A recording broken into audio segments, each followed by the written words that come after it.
Good morning, students. How are you? I hope you all are fine and safe at home. Yesterday, we discussed the chapter Internal Affairs of India, external relation of India after independence. Today, we discuss some questions according to your board examination, very short and long. So very short type of questions.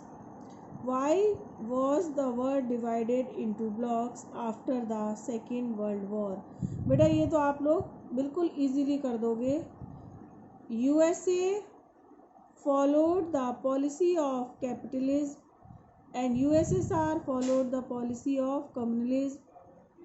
It means what is the meaning of capitalism and what is the meaning of communism. बेटा इसमें क्या होता है, जो market होती है, जो business होता है वो ओपन होता है, इसमें गवर्नमेंट का बहुत ज़्यादा इंटरफियरेंस नहीं होता है. ठीक है.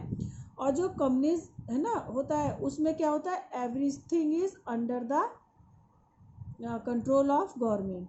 यहाँ पर क्या होता है कि गवर्नमेंट का नहीं होता, इंडिविजुअल की प्रॉपर्टी होती है. और कम्युनिस्ट जो है वो प्राइवेट प्रॉपर्टी के अगेंस्ट होते हैं. 9th क्लास के अंदर आपने रशियन रेवोल्यूशन में पढ़ा है. रशियन कम्युनिस्ट कंट्री है, चाइना कम्युनिस्ट कंट्री है, अमेरिका, इंडिया और ब्रिटेन ये सब क्या है, कैपिटलिस्ट ना. हमारे यहाँ ओपन है, इंडिविजुअल का भी है, इंडिया में बोथ है, पर ये जो है अमेरिका और ये जो है वो फ्री है.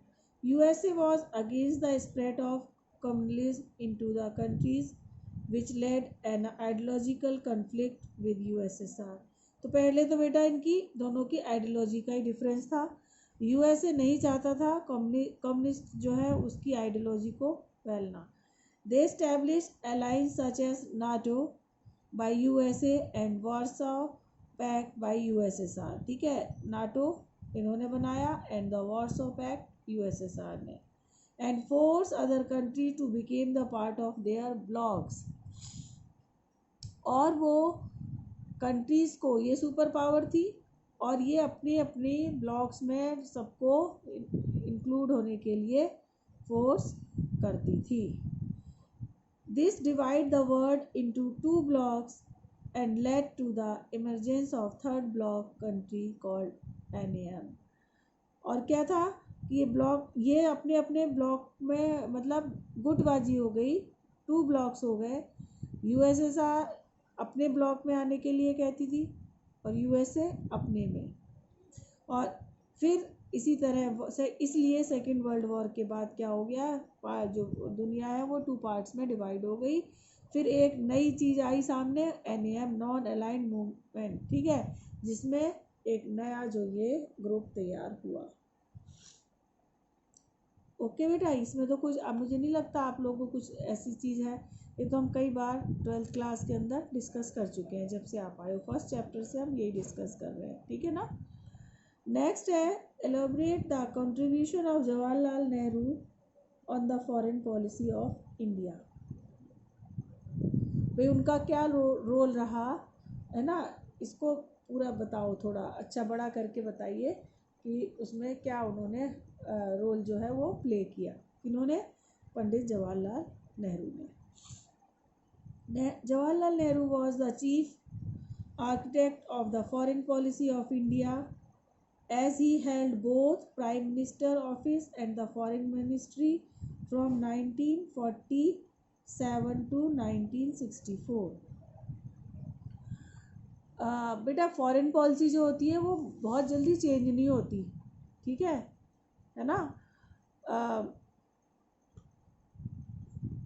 तो इसीलिए जो आफ्टर इंडिपेंडेंस एक बार आपकी पॉलिसी बन जाती है उसमें थोड़ा बहुत चेंज होता रहता है, लेकिन जो बेसिक चेंज है वो नहीं हो पाते हैं. ठीक है, जैसे कॉन्स्टिट्यूशन होता है, एक बार बनता है, उसमें अमेंडमेंट्स तो होते हैं पर पूरा का पूरा बदल दो ऐसा नहीं हो पाता. तो इसीलिए जो इंडिया थी उसके चीफ आर्किटेक्ट कौन थे फॉरेन पॉलिसी के, जवाहरलाल नेहरू. क्योंकि 47 से 64 तक, 1947 से 1964 तक वो इंडिया के prime minister as well as foreign minister भी रहे।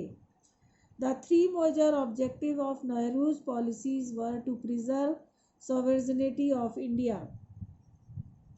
उन्होंने इंडिया की सॉवरेनिटी को क्या करना था, प्रिजर्व करना था। ना हमें अमेरिका का पिछलग्गू बनना था, ना हमें यूएसएसआर का बनना था, क्योंकि बेटा फिर डिसीजन मेकिंग में प्रॉब्लम होती है। एग्जाम्पल मैं आपको बताऊं कि अगर पाकिस्तान जो है, कल हमने आपको बताया था कि उन्होंने नाटो ज्वाइन कर लिया, तो क्या होता है, वो अमेरिका के अगेंस्ट कोई भी बात अगर उसको उसकी ठीक नहीं भी लगती है, वो उस पर एग्री नहीं होता है, लेकिन क्या करना पड़ता है, उसको एग्री होना पड़ता है। वो अपने डिसीजन मेकिंग में वहाँ पर क्या होता है, इन्फ्लुएंस होता है किसका, अमेरिका का, या जो लोग यूएसएसआर के ग्रुप में वार्सा पैक्ट को जिन्होंने फॉलो किया है, जिन्हें साइन किया है, वो उसके, तो वो यूएसएसआर की पॉलिसी जो उसके ऊपर वो है ना, वो करती हैं, रिफ्लेक्ट होती हैं।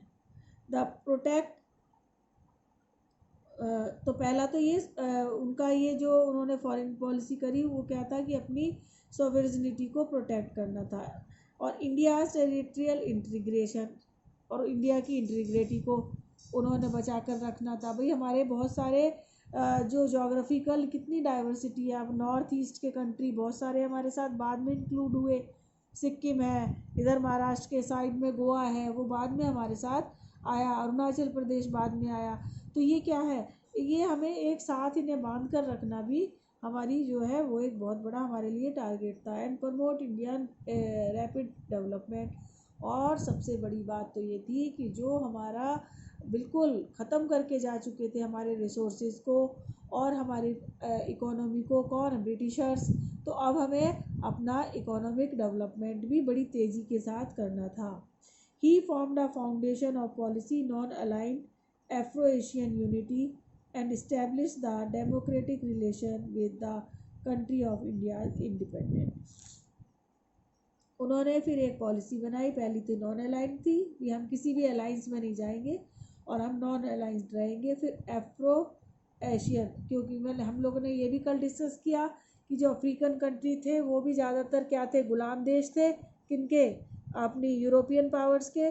पर मिड सेंचुरी में वो भी सब धीरे धीरे सेकेंड वर्ल्ड वॉर के बाद क्या होने लगे, है ना, इंडिपेंडेंट होने लगे। तो हम लोगों ने, जो नेहरू जी हैं, उन्होंने एफ्रो एशियन यूनिटी को भी इस्टेब्लिश किया और डेमोक्रेटिक रिलेशन इन कंट्रीज़ के संग अपने जो है वो डेवलप किए। ठीक है ना बेटा, तो ये हमारी पॉलिसी थी। थ्री ऑब्जेक्टिव ये मैं आपको कई बार नोट्स में भी बता चुकी हूँ और इसमें भी बता रही हूँ। ठीक है,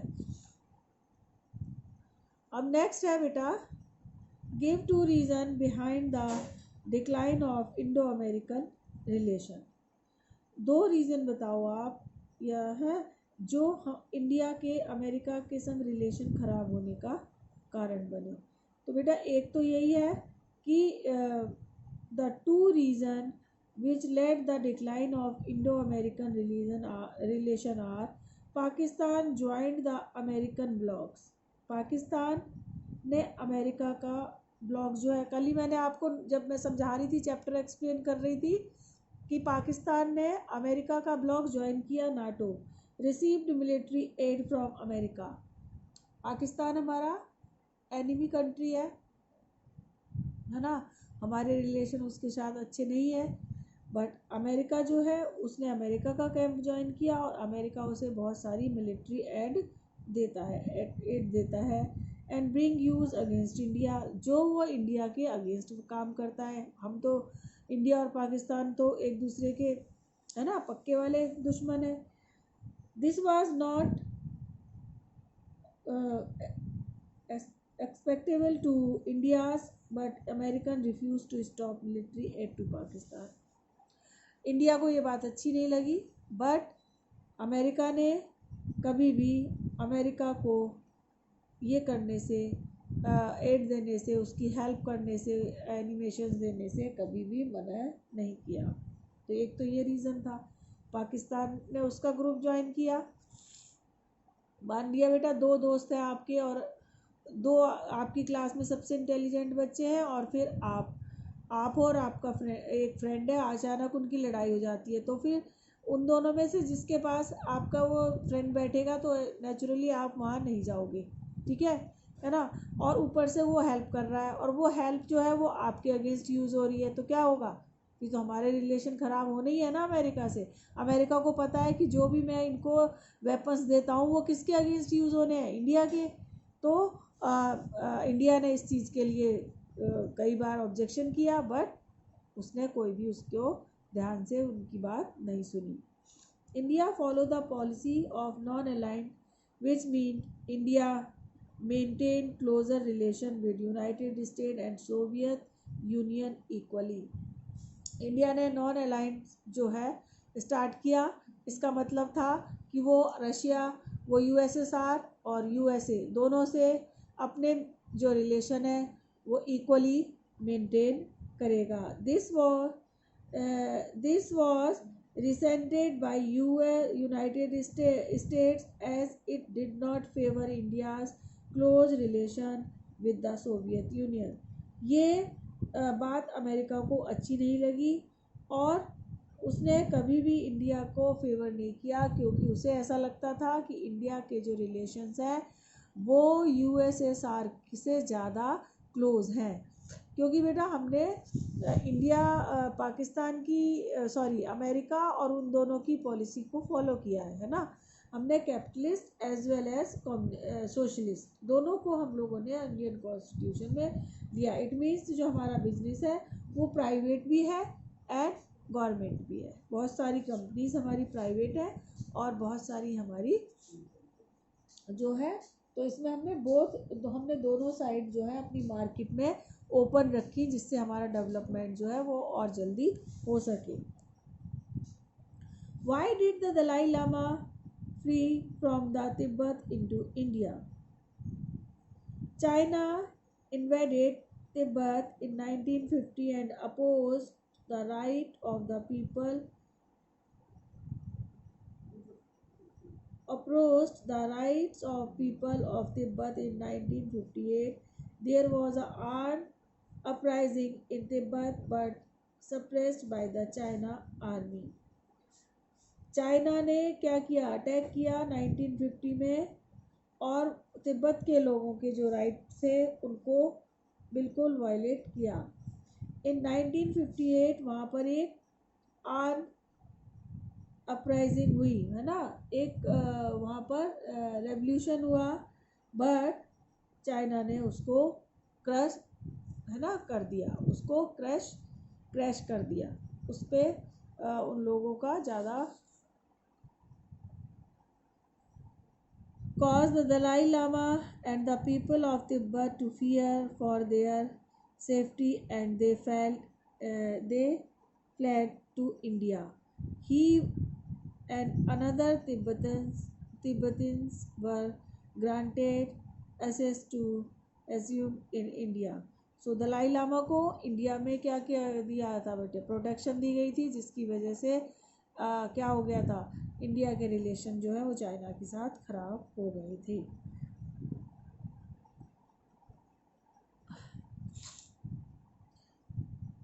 When did Dalai Lama enter India and who opposed the request for the asylum of Dalai Lama? The Dalai Lama entered India in 1959 and government of India under Jawaharlal Nehru leadership approved the request for his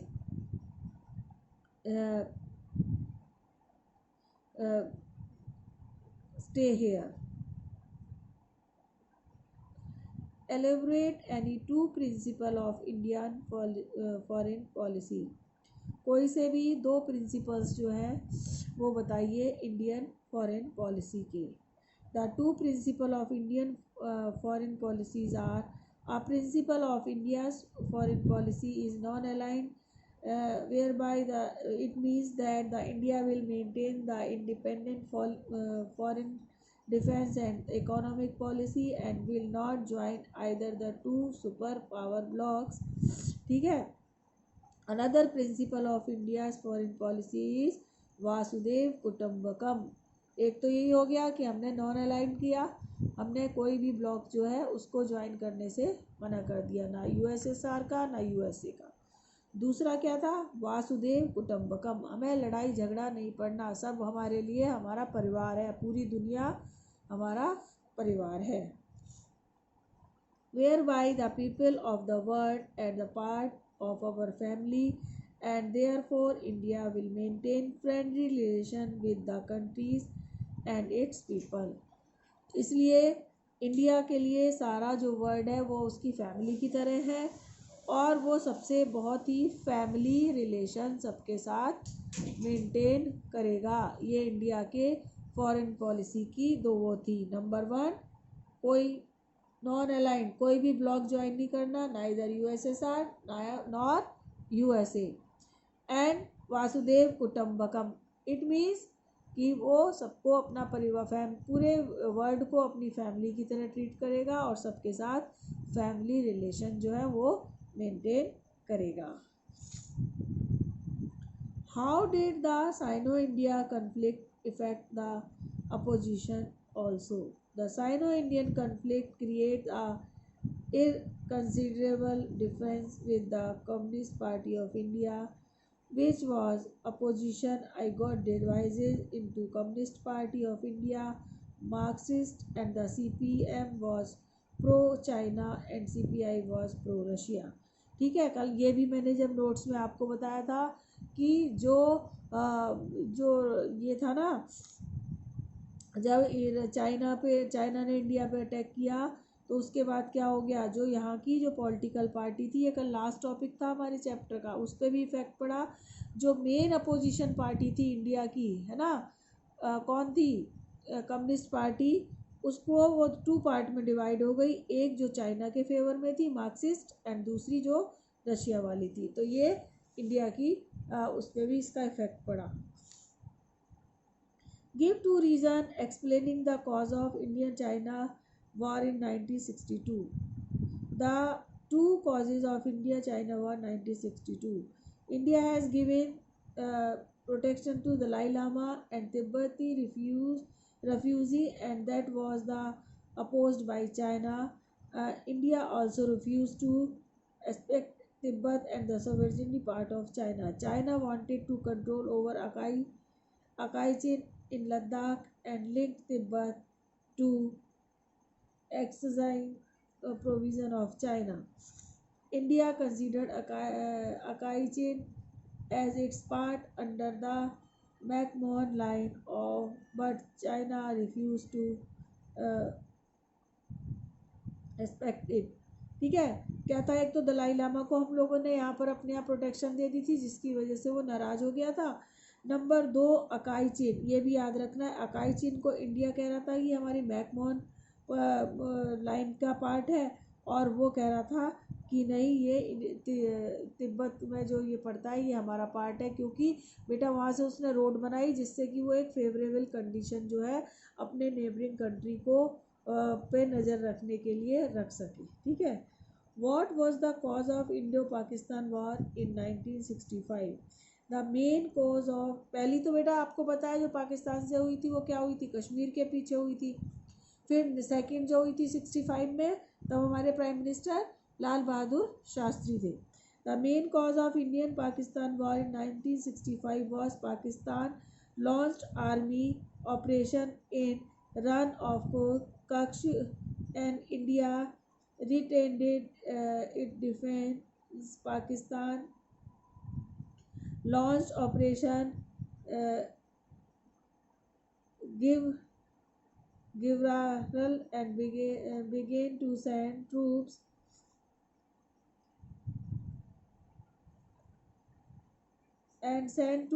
to